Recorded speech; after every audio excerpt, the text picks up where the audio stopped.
I just didn't want to be alive anymore.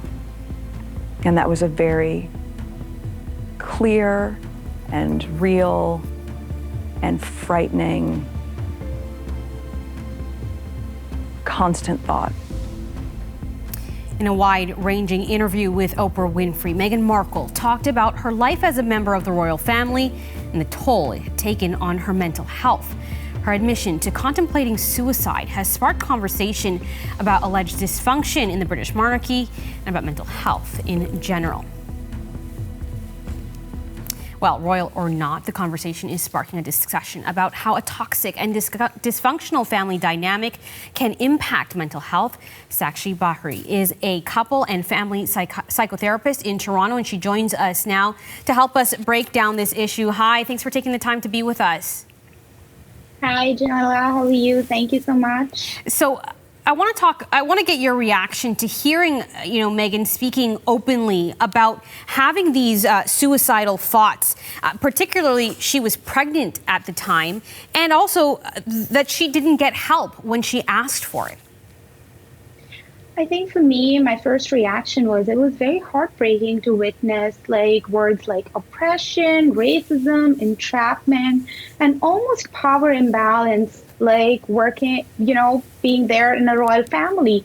My thought was up till this point of time, and I think a lot of people resonate with that, hey, power and fame is, brings you a lot of happiness. And people look up to royal families. So this was a revelation in itself. And my heart goes out to her. And kudos for her to say that out loud.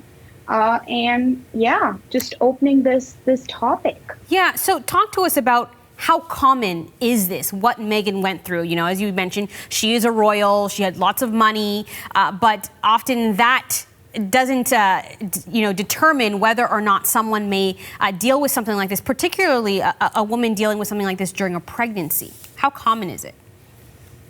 It's very common, and oftentimes it is accompanied by shame and guilt, right? Opening up and telling and reaching out for help is often minimized and dismissed when they're reaching out for help. So it is a very common phenomena. And of course, someone like Meghan, who's going through a lot physiologically, psychologically, she's pregnant, and at the point of time in her life when she needs a lot of support from her family, friends, her husband, going through a process like this and going through this mental trauma is very traumatic.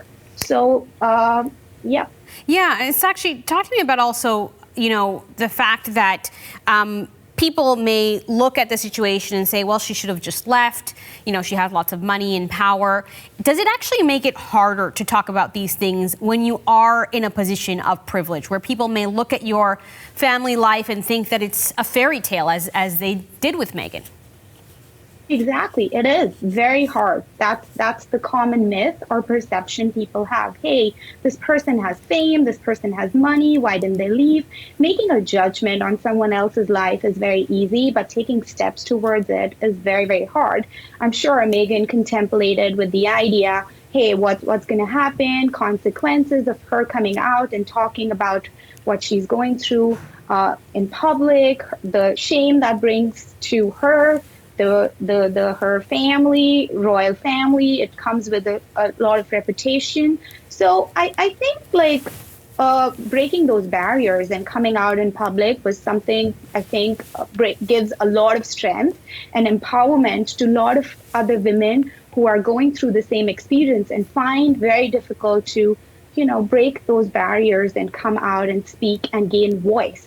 So I definitely think it was a very hard decision for her. Meghan talked about the fact that she did speak up. She did recognize that this was something she was going through and that she needed help, but that she was then denied that help because she was told it's not a good look for the royals. First of all, is that a common response that people may deal with? And how much can that set a person back when they are able to take that step to admit they're struggling?